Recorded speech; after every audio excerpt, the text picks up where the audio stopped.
caso escandaloso de Ingrid Bergman com um diretor italiano fez com que o Senado americano denunciasse a estrela como uma influência do mal.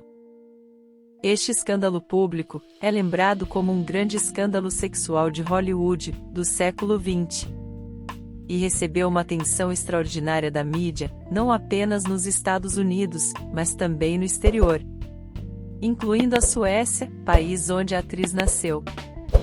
Ingrid Bergman foi tratada duramente pela imprensa sueca conservadora, com alguns jornalistas suecos chegando ao ponto de afirmar que ela tinha destruído a reputação internacional da Suécia nos Estados Unidos.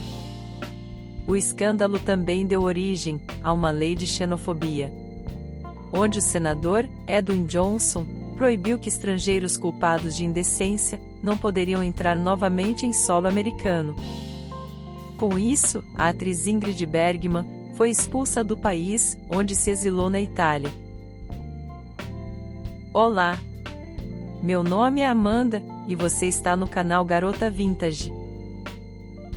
Em 29 de agosto de 1915, na cidade de Estocolmo, nascia a futura estrela do cinema, Ingrid Bergman, que recebeu este nome em homenagem à princesa Ingrid da Suécia.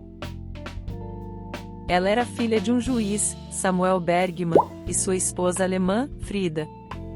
Seus pais tiveram 2 filhos antes de Ingrid nascer. Porém eles morreram, fazendo de Ingrid filha única. A tragédia abateu ainda mais a sua família, quando sua mãe faleceu. Na época Ingrid tinha apenas 2 anos de idade, e seu pai a criou sozinho. Samuel, que era artista, tinha o sonho que sua filha fosse cantora de ópera, e ela recebeu aulas de canto, por 3 anos. Ele a colocou em uma escola artística, só para meninas.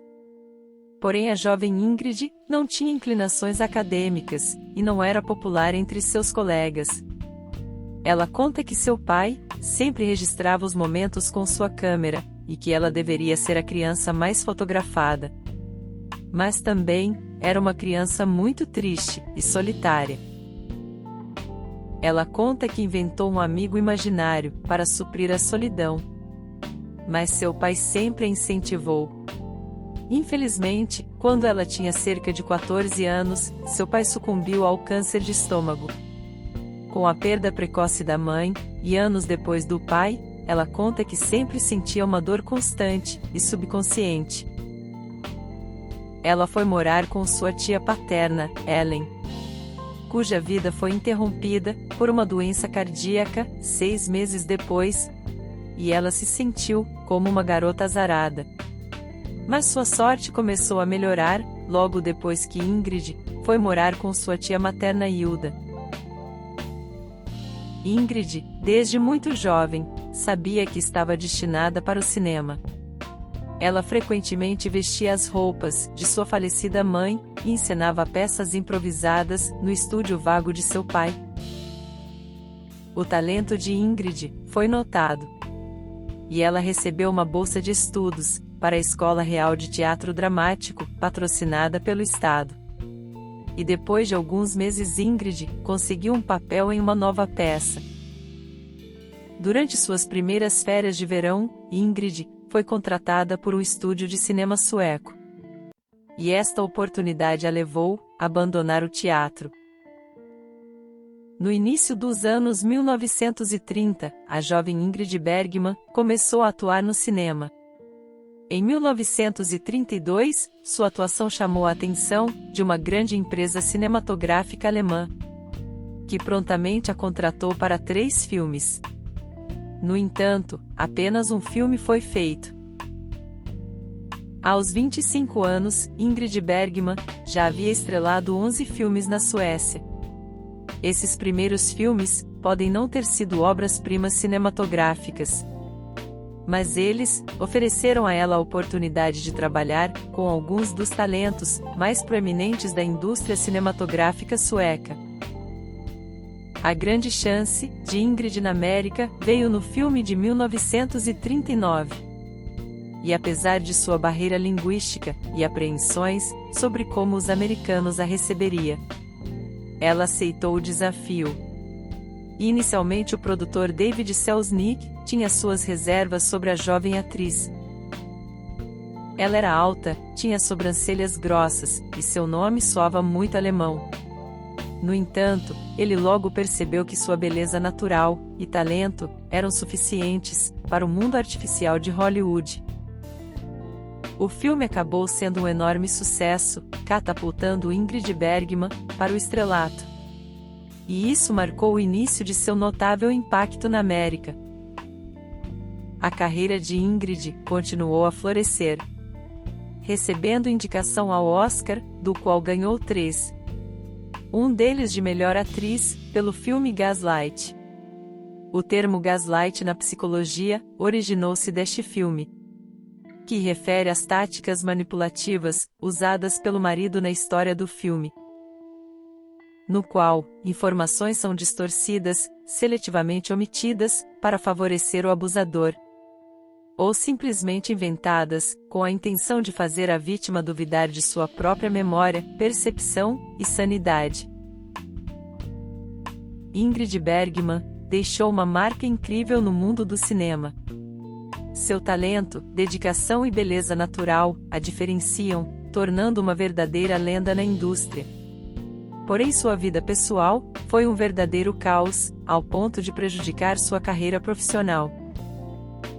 Em 10 de julho de 1937, a jovem e vibrante Ingrid Bergman, de 21 anos, viu-se ligada em um casamento com o dentista Peter Lindstrom, que tinha a ambição de se tornar neurocirurgião. O casal deu as boas-vindas a uma linda filha. No entanto, apesar da alegre chegada da criança, seu casamento estava longe de ser feliz. Em 1939, o casal atravessou o Atlântico para Nova York, onde Peter mergulhou de cabeça nos estudos.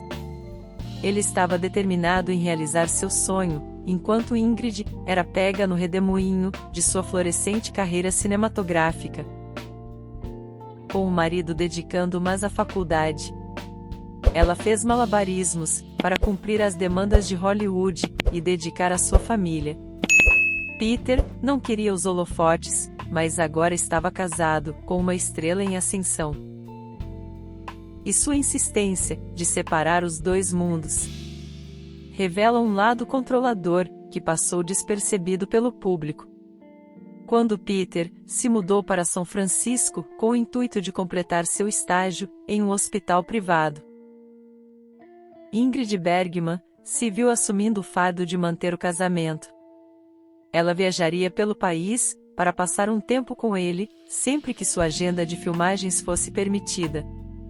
Mas a visão de Peter sobre sua esposa era muito diferente da adoração que ela recebia de todo o mundo. Aos olhos dele, ela era muito egocêntrica e estava cheia de vaidade. Peter Lindstrom também assumiu o controle de sua carreira e finanças. Ele também era muito mesquinho e a repreendia quando ela tentava comprar coisas boas para si ou para a família. E sentindo-se tão restrita, Ingrid estava muito deprimida e infeliz. Ingrid Bergman acabou tendo alguns casos com seus diretores e atores na década de 1940.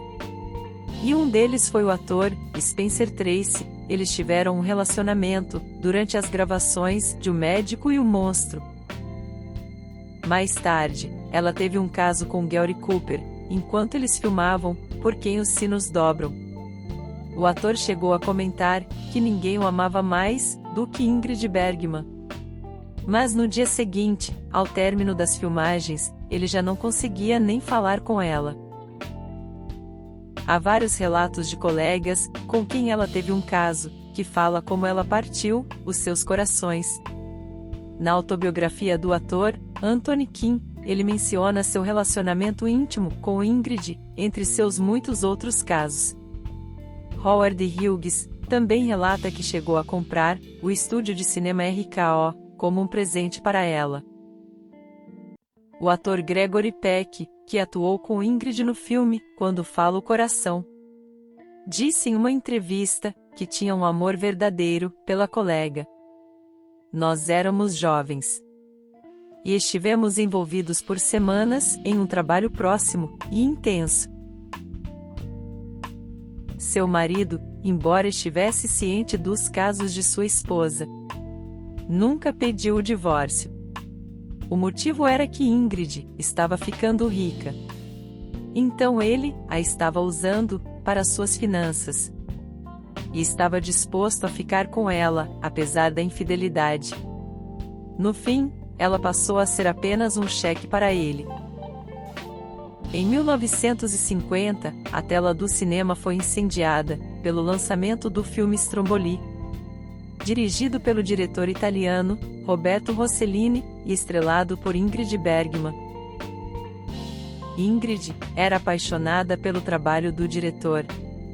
E ela escreveu uma carta para ele, praticamente implorando por uma chance de trabalhar no filme dele.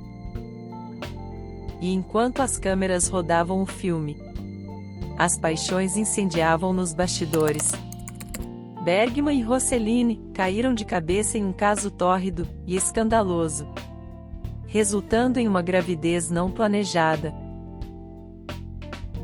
Esta fofoca caiu como uma bomba em Hollywood e explodiu nos Estados Unidos, causando um grande escândalo, que chegou até no Senado americano, em 14 de março de 1950. O senador Edwin Johnson condenou a atriz publicamente, acusando Ingrid Bergman de um ataque completo à sagrada instituição do casamento, até mesmo dizendo que ela era uma péssima influência para as jovens garotas e as esposas. A imagem de boa moça que Ingrid Bergman cultivou através de seus personagens foi totalmente destruída. Os fãs arrasados se sentiram totalmente traídos e suas cartas de amor se transformaram em ódio. E até programas de TV recusaram a recebê-la. Mas as condenações vieram principalmente dos homens, pois estes estavam com medo de que ela influenciasse todas as esposas a terem um caso. Os homens estavam realmente assustados, porque ela era uma atriz de grande relevância e muito amada. Então ela tinha muita influência, e eles simplesmente não queriam isso. Ingrid, no entanto, ignorou o escândalo e disse que as pessoas que viram o seu filme, Joana d'Arc, a confundiram como uma santa. Mas que na verdade, ela era apenas uma mulher, um ser humano. Ela declarou que não se intimidou com o clamor público.